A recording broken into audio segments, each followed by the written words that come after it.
नाज़रीन आदाब, आप देख रहे हैं INN चैनल। मैं हूं शेख अहमद अली। आज की खास बात में हम देखेंगे कई अहम कौमी और बैनुल अक़वामी खबरें। तमिलनाडु में 10 साल के वक्फे के बाद छठी बार इख्तिदार में लौटी DMK हुकूमत में MK स्टालिन की क़यादत वाली 34 रुकनी काबीना ने हलफ लिया। राजभवन में मुनक्किदा एक तकरीब में गवर्नर बनवारी लाल पुरोहित ने स्टालिन और उनकी काबीना के मेंबरों को अपने ओहदे और राजदारी का हलफ दिलाया। तकरीब हलफ बर्दारी में अदाकार से सियासतदान बने मुकुल निधि मायम के बानी कमल हसन, MK के जनरल सेक्रेटरी और राज्यसभा मेंबर वाइको और AIADMK के कोऑर्डिनेटर और साबिक नायब वजीर आला पनीर सेल्वम, भारतीय जनता पार्टी के सीनियर रहनुमा L गणेश ने शिरकत की। वजीर आला के ओहदे का हलफ उठाने के बाद स्टालिन पार्टी के रहनुमाओं के साथ अपने वालिद और साबिका DMK chief M Karunanidhi, CN Annadurai और पेरियार की यादगार पर गए और उन्हें खिराज तहसीन पेश किया। वो करुणानिधि की रिहायशगाह गोपालपुरम भी गए और अपनी वालदा से आशीर्वाद लिया। वजीर आला बाद में सेक्रेटेरिएट पहुंचे और चार्ज संभाल लिया और अहम फाइलों पर दस्तखत किए। 34 रुकनी काबीना में माजी की करुणानिधि हुकूमत में शामिल रहे वुज़रा के साथ ही 15 नए चेहरों और 2 खवातीन को काबीना में शामिल किया गया है।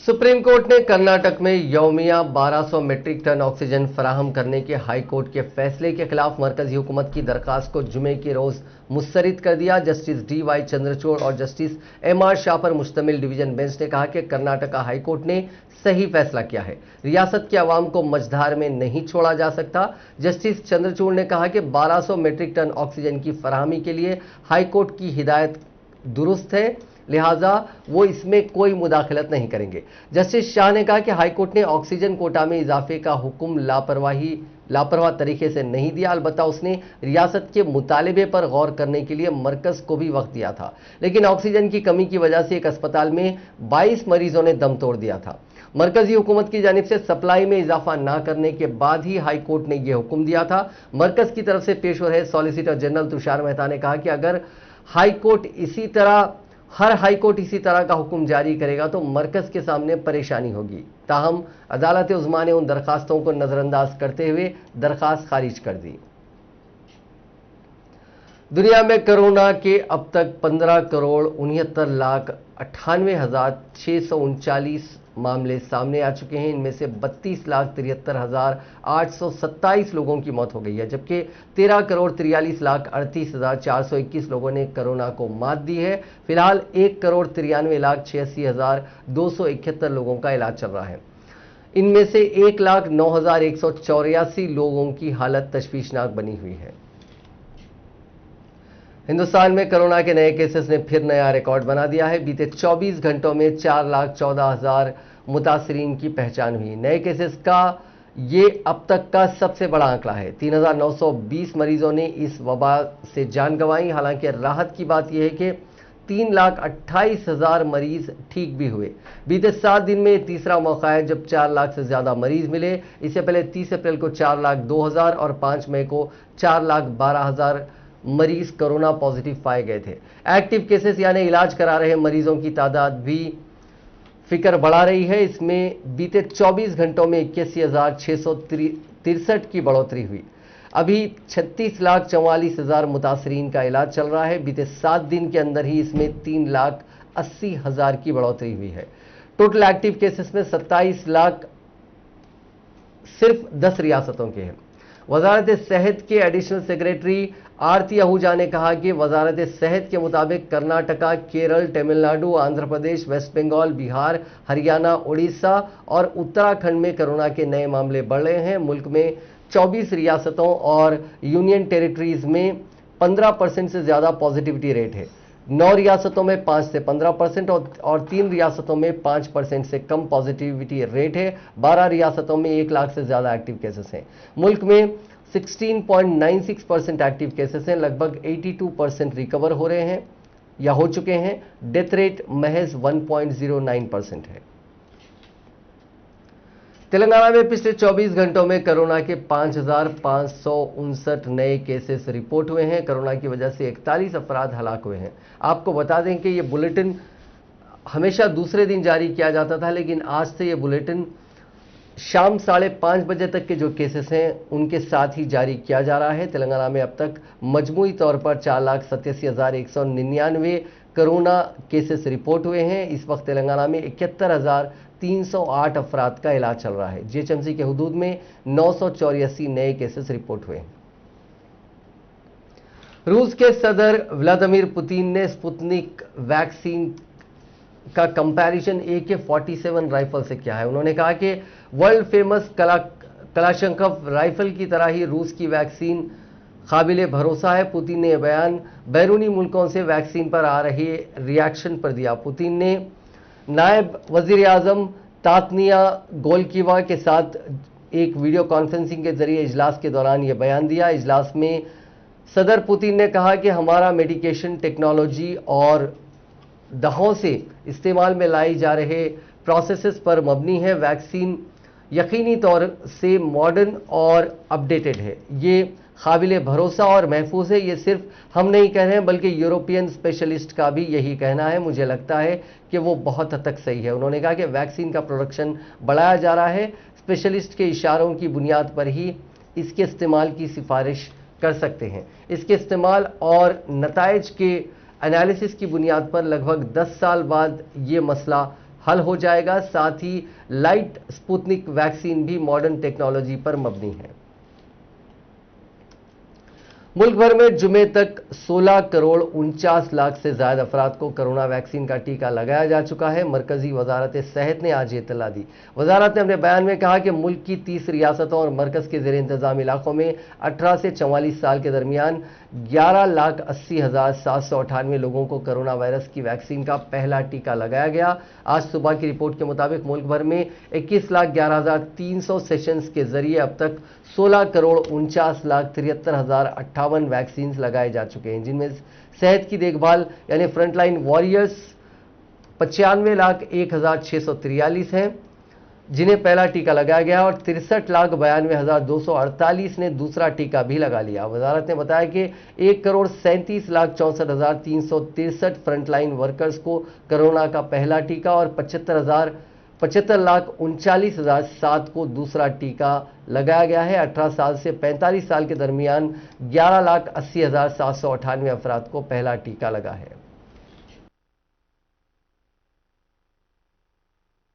में जो लोगों को सेकंड डोज मिलनी है उनको कम से कम 70-30 के अनुपात में प्राथमिकता दी जाए, क्योंकि ये भी आवश्यक है कि जिसको फर्स्ट डोज मिली उसको सेकंड डोज मिलनी चाहिए। और इसको आग्रह पूर्वक सभी स्टेट गवर्नमेंट्स को कहा गया है। आपके माध्यम से भी मैं उन सब देशवासियों को जो पहली डोज ले चुके हैं अपनी वैक्सीन की, चाहे वो हेल्थ वर्कर्स हैं, चाहे वो फ्रंटलाइन वर्कर्स हैं, चाहे वो 45 साल से ऊपर के हैं, उन सबको मेरा अनुरोध है कि वो कोविन प्लेटफॉर्म की मदद से अपने अपने स्टेट्स में अपने अपने वैक्सीनेशन सेंटर्स पर जाकर अपनी सेकंड डोज को प्रायोरिटाइज करके लें, ताकि कोविड के खिलाफ जंग में हमको जिस जिस कंपोनेंट की आवश्यकता है उसको हम सफलतापूर्वक निभा सकें और उसको कोविड के खिलाफ जंग में सफलता में कंट्रीब्यूट करा सकें।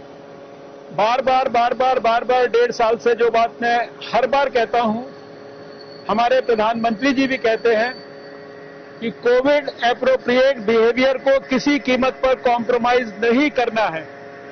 आपने वैक्सीन ले ली है तो भी आप अगर अपना मास्क ठीक से लगा के रखें, ये बहुत जरूरी है। 2 गज की दूरी बनाकर रखें, अपने हाथों को साबुन से बराबर धोते रहें और आवश्यकता नहीं है तो बाहर भीड़ में कहीं जाने की जरूरत नहीं है, भीड़ भड़क्के के फंक्शंस ऑर्गेनाइज करने की जरूरत नहीं है। ये बड़ी मूल बातें हैं। शायद कोविड के खिलाफ जंग में सबसे बड़ा हथियार जो कम से कम मैं समझ पाया हूं वो ये मास्क और साथ में वैक्सीनेशन है। इन बातों पर देश के लोग विशेष रूप से ध्यान करें। हमें पूरा विश्वास है कि हमें आप सबके सहयोग से, देशवासियों के सहयोग से, whole of government, whole of society approach से, प्रधानमंत्री जी के नेतृत्व में राजस्थान के वजीर सेहत सुभाष गर्ग ने इल्जाम लगाया है कि कोरोना वबा के दौर में भी मरकजी हुकूमत कमाई में लगी हुई है। गर्ग ने बताया कि रियासती हुकूमत को मिलने वाले कोरोना वैक्सीन पर मरकजी हुकूमत 5% जीएसटी वसूल रही है। सीरम इंस्टीट्यूट रियासत को एक डोज 315 रुपए में दे रहा है। इसकी मजमूई कीमत 300 रुपए है, उसका जो एमआरपी है। गर्ग के मुताबिक राजस्थान हुकूमत ने 18+ के वैक्सीनेशन के लिए सीरम इंस्टीट्यूट को पहली खेप में 3 करोड़ 75 लाख वैक्सीन डोज का ऑर्डर दिया था। हर डोज पर मरकजी हुकूमत 15 रुपए का टैक्स वसूल कर रही है। पहली खेप के डोज पर ही 56 करोड़ से ज्यादा की जीएसटी चुकानी पड़ रही है। गर्ग का दावा है कि 18 साल से ऊपर की पूरी आबादी को दोनों डोज लगाने के लिए 7.5 करोड़ वैक्सीन की जरूरत होगी। दोनों खेप को मिलाकर मरकजी हुकूमत 112 करोड़ रुपए की जीएसटी वसूल लेगी। मरकज जीएसटी माफ कर दे तो 18 लाख से ज्यादा की आबादी को वैक्सीन के दोनों डोज लगाने जितना पैसा बच जाएगा। मरकजी हुकूमत ने हाल ही में बैरून मुल्क से आने वाली कोरोना वैक्सीन को जीएसटी से मुस्तस्ना यानी एग्जेम्प्ट कर दिया था। मुल्क में बनने वाली वैक्सीन पर अभी भी 5% जीएसटी लग रही है। कई रियासती हुकूमतों ने चिट्ठी लिखकर मुल्क में बन रही कोरोना वैक्सीन को टैक्स फ्री करने की मांग की है। वजीर सेहत सुभाष गर्ग ने एक अखबार से बात करते हुए कहा कि हमने मरकज से फ्री वैक्सीनेशन की मांग कर रखी है, लेकिन वो मांग नहीं मानी जा रही है। रियासती हुकूमत रियासत के 18 से 44 साल की आबादी के वैक्सीनेशन का पूरा खर्च उठा रही है। मोदी जी कम से कम इस पर टैक्स तो ना लें।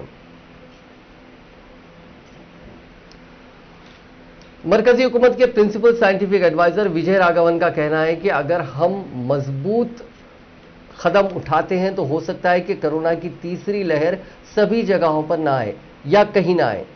ये बहुत कुछ इस बात पर मुनहसर करता है कि लोकल लेवल पर रियासतों में, जिलों में और शहरों में गाइडलाइंस कितनी असरदार ढंग से लागू होती हैं। वो जुमे के रोज एक प्रेस कॉन्फ्रेंस में बोल रहे थे। राघवन ने चाशुम्मे के रोज मुल्क में तीसरी लहर आने का इंतबाह दिया था। उन्होंने कहा था कि कोरोना की तीसरी लहर भी जरूर आएगी। वायरस का इन्फेक्शन अपने सबसे ऊंचे लेवल पर है। अभी यह तय नहीं है कि तीसरी लहर कब आएगी और कितनी खतरनाक होगी, लेकिन हमें नई लहर के लिए तैयार रहना पड़ेगा। मुंबई में कोरोना की रफ्तार पर ब्रेक लगाने में बृहन मुंबई महानगर पालिका ने बीएमसी काफी हद तक कामयाब रही है। बीएमसी के लोगों ने मरीजों को अस्पताल पहुंचने के बजाय उनके घर घर जाकर जांच और इलाज का तरीका इस्तेमाल किया। इसी वजह से यहां कोरोना अब तेजी से कंट्रोल हो रहा है। सुप्रीम कोर्ट ने भी हाल ही में बीएमसी के इस तरीके की तारीफ की थी और दिल्ली समेत दूसरे शहरों को इस पर अमल करने को कहा था। बीएमसी के सिस्टम में डिपार्टमेंट वाइज म्युनिसिपल कॉरपोरेशन की जानिब से कायम किए गए वार्ड वॉर रूम भी अहम रोल इसमें निभा रहे हैं। इनके जरिए 10,000 मरीजों को संभालने का प्लान बनाया गया। कोरोना की दूसरी लहर के दौरान शुरू में मुंबई में जो मुतासरीन की तादाद काफी बढ़ रही थी। 10 फरवरी तक शहर में जुमला 3,13,000 मुतासरीन थे। इसके 76 दिनों में यह तादाद 6,22,000 पर पहुंच गई। अमवात के आंकड़ों का अगर मुकाबला किया जाए तो 10 फरवरी तक जुमला 11,400 अमवात हुई। 25 अप्रैल तक यह तादाद 12,719 पहुंच गई। इस दौरान 1,319 मरीजों की मौत हुई। यहां डेथ रेट 0.04% है। यह डेथ रेट वर्ल्ड में सबसे कम है। मुंबई में कोविड जंबो सेंटर के जरिए से 9,000 बेड तैयार कर इसमें 60% बेड्स में ऑक्सीजन की सहूलत जोड़ी गई। शहर के सभी प्राइवेट हॉस्पिटल्स का मॉडर्नाइजेशन किया गया, उन्हें कवर किया गया। फिलहाल मुंबई में 35 बड़े और 100 छोटे हॉस्पिटल्स के 80% बेड्स पर म्युनिसिपल कॉरपोरेशन का कंट्रोल है। इन अस्पतालों में जो हेल्थ सर्विसेज हैं उनकी रेट्स तय कर दी गई थी। सभी बेड्स का मैनेजमेंट वार्ड वॉर रूम से ही किया जाता है। पिछले साल जून से आज तक 6 लाख मरीजों की इस सिस्टम के जरिए उनका इलाज किया गया। खासतौर पर मुंबई में हर रोज करीब 40 से 50 हजार की टेस्टिंग हो रही है। इसमें से 30 से 35 हजार आरटीपीसीआर टेस्ट होते हैं। कांग्रेस की सदर सोनिया गांधी ने कहा है कि कोरोना वबा से मुल्क की सूरत हाल बेहद संगीन हो गई है और हुकूमत के लिए इससे निपटना मुश्किल हो रहा है। लिहाजा हालात पर काबू पाने के लिए फौरन कुल जमाती इजलास बुलाया जाए। सोनिया गांधी ने जुमे के रोज एक वीडियो कॉन्फ्रेंसिंग के जरिए कांग्रेस पार्लिमानी पार्टी की मीटिंग से खिताब करते हुए कहा कि कोरोना वबा की हौलनाक शक्ल के मुकाबले सिस्टम यानी निजाम चरमरा गया है और हुकूमत इससे निपटने में नाकाम हो रही है। उन्होंने कहा कि सूरत हाल की संगीनी के पेश नजर वबा से निपटने के लिए कुल जमाती मीटिंग बुलाई जानी चाहिए और कोरोना से कैसे निजात मिले इस बारे में सबकी राय ली जानी चाहिए, क्योंकि वबा से अब तक जो सूरत हाल पैदा हो गई है उससे इज्तिमाई तौर पर ही निपटा जा सकता है। सोनिया गांधी ने कहा कि इस वबा का मुकाबला इज्तिमाई तौर पर ही किया जा सकता है, लिहाजा ठोस तरीकेकार इख्तियार करने के लिए और इज्तिमाई तौर पर कदम उठाने के लिए पार्लियामेंट की स्टैंडिंग कमेटी की मीटिंग भी बुलाई जानी चाहिए। कांग्रेस के साबिक सदर राहुल गांधी ने जुमे के रोज वजीर आजम नरेंद्र मोदी के नाम मकतूब रवाना करते हुए कहा कि कोरोना की दूसरी लहर ने मुल्क के अवाम को बुरी तरह से मुतासिर करके रख दिया है और अब उनकी जिंदगियों की हिफाजत के लिए फौरी इक़दाम लेना नागुज़ीर हो चुका है। राहुल गांधी ने मकतूब के जरिए कुछ तजावीज़ भी पेश करते हुए कहा कि कोरोना की नई शक्लों की साइंसी तौर पर निशानदही की जाए, जबकि जिनकी निशानदही हो चुकी है उन पर कोरोना वैक्सीन की उफादियत का जायजा लिया जाए। राहुल गांधी ने कोरोना की पहली लहर और गुज़िश्ता लॉकडाउन के तजुर्बे का सही इस्तेमाल न कर पाने पर मोदी हुकूमत को हदफ तनकीद भी बनाया।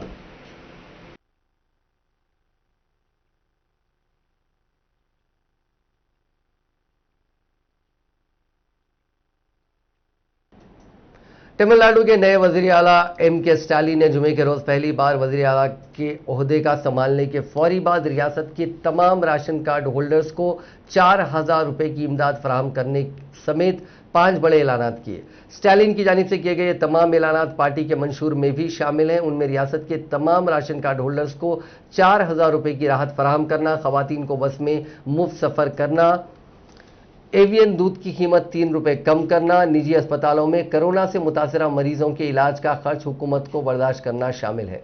सरकारी रिलीज के मुताबिक स्टालिन ने रियासत भर में 2,07,67,000 राशन कार्ड होल्डर्स को 4,000 रुपए की इमदाद फराहम करने से मुतालिक पहली फाइल पर दस्तखत किए। इस स्कीम की पहली किस्त के तौर पर राशन कार्ड होल्डर्स को रवा माह में 2,000 रुपए दिए जाएंगे। इस पर कुल 4,153 करोड़ रुपए खर्च होंगे। मुल्क में कोरोना वबा से कई रियासतों में हालात बिगड़े हुए हैं। ऐसे में अब गैर बीजेपी इख्तिदार वाली रियासतों पर भेदभाव करने का वो इल्ज़ाम लगा रहे हैं। झारखंड के वजीर आला हेमंत सोरेन की जुमेरात के रोज वजीर आजम नरेंद्र मोदी से बातचीत हुई थी। सोरेन ने उसके बाद एक ट्वीट किया जिस पर बवाल हो गया। सोरेन ने कहा कि वजीर आजम ने सिर्फ अपने मन की बात की, बेहतर होता अगर वो काम की बात करते और काम की बात सुनते। सोरेन के इस ट्वीट के बाद कई बीजेपी के बरसर इख्तिदार रियासतों के वज़राए आला, मरकजी वज़रा और कई बड़े कायदीन ने सोरेन के खिलाफ एतराज़ जताया। उन्होंने सोशल मीडिया पर सोरेन को नसीहत देनी शुरू कर दी। मरकजी वजीर किरण रिजिजू ने लिखा कि अपने ओहदे का आप पास और ख्याल रखें, वबा के इस मुश्किल दौर में कोई सियासत नहीं होनी चाहिए, हम एक टीम इंडिया हैं। कुछ दिनों पहले तक dance reality show super dancer 3 की शूटिंग कर रही शिल्पा शेट्टी का पूरा खानदान कोविड पॉजिटिव हो चुका है। पॉजिटिव होने वालों में एक्ट्रेस की 1 साल की बेटी समीशा भी शामिल है। शिल्पा का 8 साल का बेटा वियान, शोहर राज कुंद्रा, मां और सास ससुर भी कोविड पॉजिटिव हैं। हालांकि एक्ट्रेस की कोरोना रिपोर्ट नेगेटिव आई है। फिलहाल उनका खानदान डॉक्टर्स की सलाह पर घर में ही आइसोलेट है। शिल्पा ने घर वालों की रिपोर्ट आने के बाद सोशल मीडिया के जरिए फैंस और करीबियों को इस बात की जानकारी दी। एक्ट्रेस ने लिखा कि एक खानदान के रूप में पिछले 10 दिन हमारे लिए बेहद मुश्किल साबित हुए। मेरे सास ससुर समीशा, वियान, राज, मेरी माँ और आखिर में राज भी कोरोना पॉजिटिव हो गए। सभी गाइडलाइंस के तहत घर में अपने अपने कमरों में आइसोलेट हैं और डॉक्टर्स की सलाह ले रहे हैं। कोरोना मुतासिर अंडरवर्ल्ड डॉन छोटा राजन की मौत की खबर कुछ देर पहले हर तरफ तेजी के साथ फैल गई थी, लेकिन अब पता चला है कि खबर झूठी थी। छोटा राजन की मौत की खबर को गलत करार देते हुए दिल्ली के एम्स हॉस्पिटल ने एक न्यूज एजेंसी से कहा कि वो जिंदा है और इसका इलाज किया जा रहा है। एम्स ने यह भी जानकारी दी कि छोटा राजन कोरोना से मुतासिर है और उसके लिए इलाज जारी है। काबिले जिक्र है कि इससे पहले कई रिपोर्ट्स में दावा किया गया था कि छोटा राजन का कोरोना से इंतकाल हो गया। कोरोना मुतासिर होने के बाद 62 साल छोटा राजन को गुज़िश्ता 25 अप्रैल को तिहाड़ जेल से एम्स में दाखिल कराया गया था। अब जबकि एम्स ने वाजे कर दिया है कि छोटा राजन के इंतकाल की खबर झूठी है और वो जिंदा है, तो लोगों के दरमियान डिस्कशन शुरू हो गया है। लोग इस बात पर हैरान हैं कि अगर छोटा राजन जिंदा है तो उसकी मौत की खबर किस तरह फैल गई। यहां दिलचस्प बात यह है कि शहाबुद्दीन के साथ भी ऐसा ही कुछ मामला सामने आया था। ख्याल रहे कि राजन को 2015 में इंडोनेशिया के बाली से हवालगी के जरिए हिंदुस्तान लाया गया था और उसके बाद से वो दिल्ली के तिहाड़ जेल में कैद था। आंध्र प्रदेश में सामने आए जिस कोरोना वेरिएंट को लेकर संगीन तशवीश जाहिर की जा रही थी, उस पर एक्सपर्ट्स ने अब नया दावा किया है। हैदराबाद के centre for cellular and molecular biology CCMB ने आंध्रा में किसी नए और खास कोरोना वेरिएंट के फैलने की खबरों को खारिज कर दिया। सीसीएमबी ने कहा कि आंध्रा के जिस N440 के स्ट्रेन की बात चल रही है वो पूरे कोरोना इन्फेक्शन में 5% से भी कम पाया गया है। एक ऑनलाइन न्यूज पोर्टल से बातचीत में सीसीएमबी के डायरेक्टर राकेश मिश्रा ने कहा कि मुमकिन है कि यह स्ट्रेन जल्द ही गायब हो जाएगा या फिर दूसरे वेरिएंट इसकी जगह ले लेंगे। मिश्रा ने साफ तौर पर इस बात से इनकार किया कि N440 के 15 गुना ज्यादा खतरनाक होने की बात गलत है। उन्होंने एक लैब रिपोर्ट का जिक्र किया जिसमें कहा गया था कि N440 के तेजी से बढ़ता और फैलता है, लेकिन इसका मतलब ये नहीं है कि ये इंसानों के लिए ज्यादा खतरनाक भी है। हमने अपनी रिपोर्ट में कहा था कि इस वेरिएंट के बढ़ने का जो स्पीड है वो 10 से 15 गुना ज्यादा पाई गई है, लेकिन हमने इसे एनिमल सेल में इस वेरिएंट को डेवलप किया था। लेकिन इंसानों के पास अलग सिस्टम है, उनके पास इम्यून सिस्टम भी है। इसके अलावा दूसरी वजूहात का भी इस पर असर होता है। इन्फेक्शन का अंदाजा लैब में डेवलप किए गए वेरिएंट के असर से नहीं लगाया जा सकता। उन्होंने आगे कहा कि विशाखापट्टनम में ऐसा कोई खास स्ट्रेन नहीं आया है, ऐसा भी कोई स्ट्रेन वजूद में ही नहीं है जिसे दूसरे स्ट्रेन से ज्यादा खतरनाक बताया जा रहा है। जहां तक N440 के स्ट्रेन की बात है तो इसका म्यूटेशन भी दुनिया के दूसरे जगहों पर मिले वेरिएंट के म्यूटेशन जैसा ही है। हिंदुस्तान में पिछले 15 दिन से 3 लाख से ज्यादा नए कोरोना केसेस सामने आ रहे हैं। बीते 24 घंटों में रिकॉर्ड 4,12,000 केसेस सामने आए हैं। इसके बाद भी वजीर आजम नरेंद्र मोदी के एडवाइजर्स के तैयार किए गए एक मॉडल के मुताबिक दूसरा पीक बस आने ही वाला है और जून के खत्म तक नए केसेस घटकर 20,000 पर डे के हिसाब से रह जाएंगे। एक रिपोर्ट के मुताबिक आईआईटी कानपुर के प्रोफेसर मनिंदर अग्रवाल ने एक मॉडल पेश किया है। उसकी बुनियाद पर आईआईटी हैदराबाद के प्रोफेसर एम विद्यासागर ने कहा कि कुछ ही दिन में पीक आने वाला है।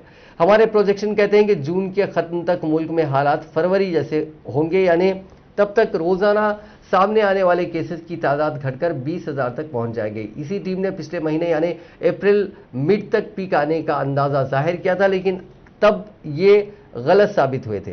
मौजूदा ट्रेंड से एक्सपर्ट्स की जो तशवीश है बढ़ गई है। अगर हम इन पॉइंट्स को देखें जो अहम पॉइंट्स है, इन स्टडीज के बेंगलुरु के इंडियन इंस्टीट्यूट ऑफ साइंस की एक टीम ने अंदाजा जाहिर किया है कि आने वाले कुछ हफ्ते हिंदुस्तान के लिए बेहद मुश्किल भरे रहेंगे। टीम के मुताबिक अगर केसों और अमवात का मौजूदा ट्रेंड जारी रहा तो 11 जून तक कोरोना से मरने वालों का आंकड़ा 4 लाख के पार हो जाएगा। अभी यह आंकड़ा 2 लाख के पार हो चुका है। लगातार 15वें दिन 3 लाख से ज्यादा केसेस सामने आए हैं। एक्सपर्ट्स का कहना है कि इन्फेक्शन में मौजूदा तेजी हिंदुस्तान में सामने आए नए वेरिएंट की वजह से है। कैलाश हॉस्पिटल नोएडा की डॉक्टर अनुराधा मित्तल ने कहा कि उनकी जान पहचान के करीब 50 डॉक्टर वैक्सीन के दोनों शॉट्स लेने के बावजूद कोरोना पॉजिटिव हो गए। इसकी वजह लगातार म्यूटेट होता वायरस भी हो सकता है और वो हालात भी जिनमें डॉक्टर्स लगातार काम कर रहे हैं। हिंदुस्तान जैसे मुल्कों से नए स्ट्रेन दूसरे मुल्कों में भी फैल रहे हैं। ऐसे में आने वाले वक्त में दुनिया भर में इन्फेक्शन ज्यादा लंबा खींच सकता है। टीम इंडिया के कैप्टन विराट कोहली और उनकी बीवी बॉलीवुड एक्ट्रेस अनुष्का शर्मा कोविड-19 से जंग में लोगों की मदद के लिए आगे आए हैं। उन्होंने इसके लिए एक फंड रेजिंग कैंपेन की शुरुआत की है। इस कैंपेन के जरिए विराट और अनुष्का क्राउड फंडिंग की मदद से 7 करोड़ रुपए जुटाएंगे। इसका इस्तेमाल कोरोना से जूझ रहे जरूरतमंद लोगों की मदद के लिए किया जाएगा। विराट और अनुष्का ने खुद इसमें 2 करोड़ रुपए डोनेशन दिया है। इस कैंपेन का नाम इन दिस टुगेदर रखा गया है।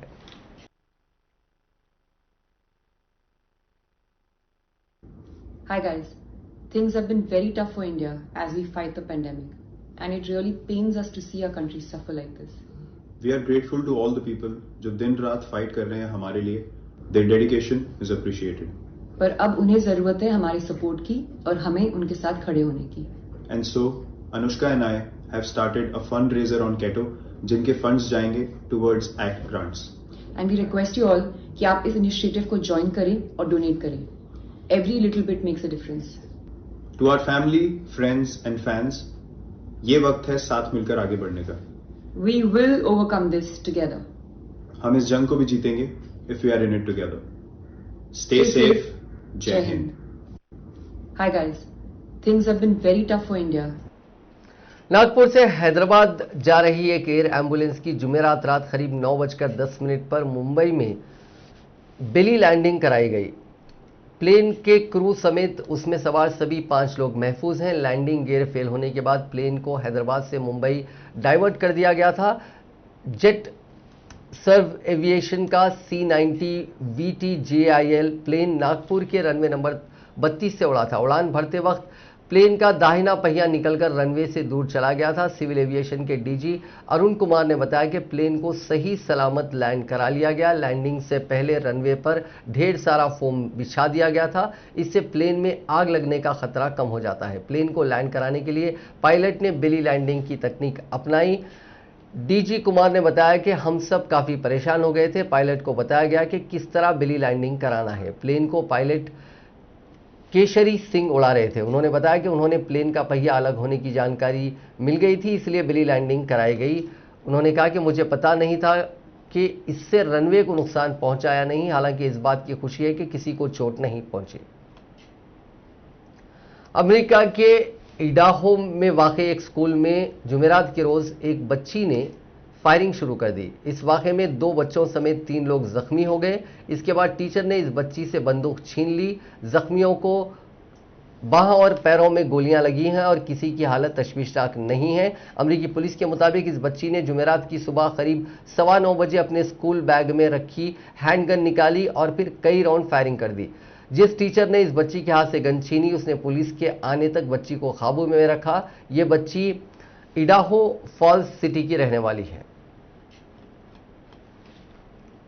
यूरोप के 5 ताकतों ने इसराइल से गरब अर्दन में यहूदी आबादकारियों की नई बस्तियों की तामीर के फैसले पर मजीद अमल दरामद रोकने का मुतालबा किया है। फ्रांस, जर्मनी, इटली, स्पेन और बरतानिया ने एक मुश्तरका बयान में इसराइली हुकूमत पर जोर दिया कि वह मकबूजा मगरबी किनारे में वाक़े हार होमा ई के इलाके में यहूदी आबादकारियों को बसाने के लिए 540 यूनिटों की तामीर के फैसले पर मजीद अमल दरामद रोक दे। उन्होंने इसराइल से मजीद मुतालबा किया कि वह तमाम मकबूजा फ़लस्तीनी इलाकों में यहूदी बस्तियों की तोसी की पॉलिसी को मुंजमद कर दे। इन ममालिक ने खबरदार किया कि अगर मकबूजा मशरकी अल-कुद्स यानी मशरकी यरूशलेम और बैतुल-लहम के दरमियान वाक़े हार होमा में यहूदी बस्तियों की तामीर के फैसले पर अमल दरामद किया जाता है तो इससे मुस्तकबिल में एक काबिल अमल फ़लस्तीनी रियासत के क़याम के इम्कानात को मज़ीद नुकसान पहुँचेगा।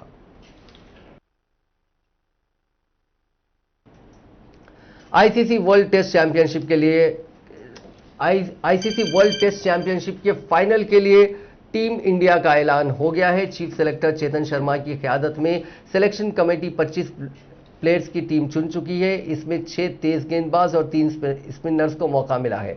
टीम में रविंद्र जडेजा और हनुमा विहारी ने चोट के बाद वापसी की है, जबकि हार्दिक पांड्या और पृथ्वी शा को सिलेक्शन कमेटी ने नजरअंदाज कर दिया। हिंदुस्तान और न्यूजीलैंड 18 जून को पहली बार हो रही टेस्ट चैंपियनशिप के फाइनल में भिड़ेंगे। ये मैच साउथहैम्पटन के द एजिस बॉल स्टेडियम में खेला जाएगा। नाज़रीन, आज की खास बात में बस इतना ही। आपसे कल मुलाकात होगी नई खबरों के साथ, नए एनालिसिस के साथ। फिलहाल दीजिए इजाजत। खुदा हाफिज।